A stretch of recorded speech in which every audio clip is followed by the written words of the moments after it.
তামিম ইকবাল ভাই তো ঠিকই বলছেন, উনি বলছেন যে ক্রিকেটের সাথে আমাদের ইন্ডিয়ার সাথে খেলা বা না খেলার ডিসিশন নেওয়া উচিত, তাই না? তো ভাই এটা তো বুঝতে হবে, হ্যাঁ, আবেগ দিয়ে তো আর ক্রিকেট চলে না, আবেগ দিয়ে বিশ্ব রাজনীতিও চলে না।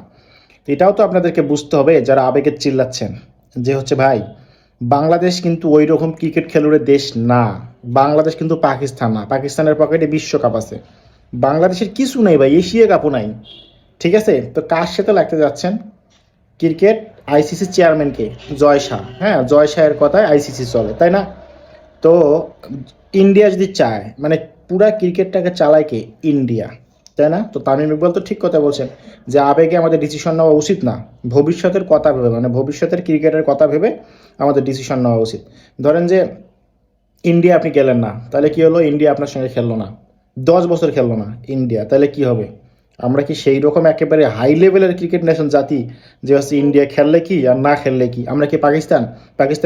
পাকিস্তান ক্রিকেট টিম যেমন হাই লেভেলে, তো আমরা তো তাদের সমপর্যায়ে না, আমরা তো নেপালের সমপর্যায়ের, ভুটানের সমপর্যায়ের, তাই না? ওই টুকটাক মাঝে মাঝে দেখা যায় যে দুই একটা ভালো করি, কিন্তু আমরা টোটালি ক্রিকেটে আমাদের ইন্টারন্যাশনাল এখন কোনো খেলোয়াড় আছে?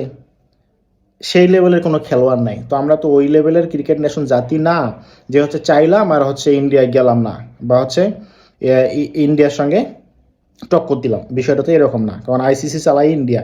তো আমাদের ক্রিকেটের সঙ্গে সংশ্লিষ্ট সিদ্ধান্ত নিয়েই তারপর হচ্ছে ইন্ডিয়ার সঙ্গে টক্কর দিতে হবে। তো তামিম ইকবাল ঠিকই বলছে, এইবার তামিম ইকবাল ভাই আবেগ ছাড়াই একটা কথা বলছে, একদম বাস্তবিক। এটাকে যারা চিল্লাচ্ছেন হুদাই আবেগে, তারা হচ্ছে হুদাই চিল্লাচ্ছেন ভাই, না বুঝা, আগে বোঝেন তারপর হচ্ছে চিল্লান।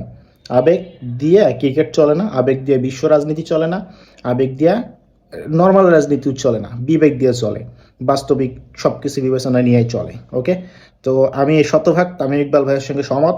ভালো থাকবেন সবাই, থ্যাংক ইউ সো মাচ, আসসালামু আলাইকুম।